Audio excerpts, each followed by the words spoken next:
My name is Howard Elliott. I work at the Hamilton Spectator. I'm the managing editor here, and among other things, I oversee our online operations.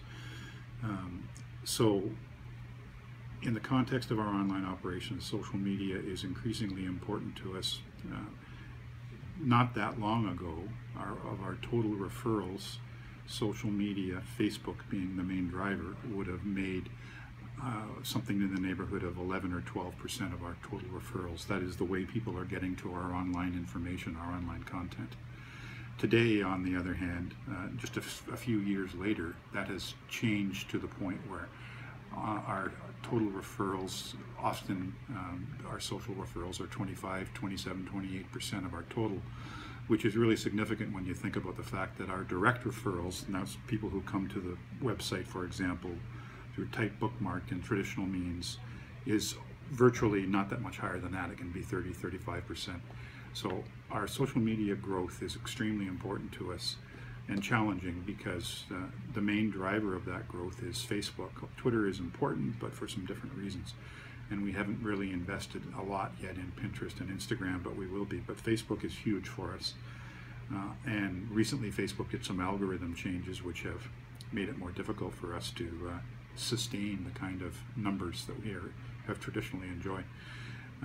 But when you think of the kind of numbers that we're talking about, you can see why the social media component is so important. I'm talking about our online properties, which generally go under the heading of thespec.com.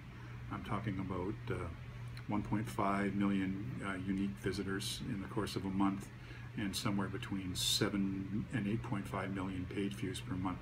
And if you consider then that social media can be 25, 28, and as high as 30% of that, it's pretty clear that that's a massively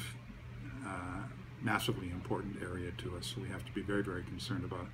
And we're constantly looking at ways of developing our existing products and new products to make them more friendly, if you like, to social media. A good example of that is traditionally, the traditional way that people use websites like ours is they would, if they come in through the front door, typed, bookmarked, that sort of thing, they would come to the homepage of the website and they would look at things on the website, and then they might click on something and go further into the website. What's happening now, increasingly with social media, is if I have a really good Facebook posting on a top story that we have, people will go in and they'll click on that, we'll get that page view, we'll get that unique visitor, but unless I do something to keep them there, they might go right back out again.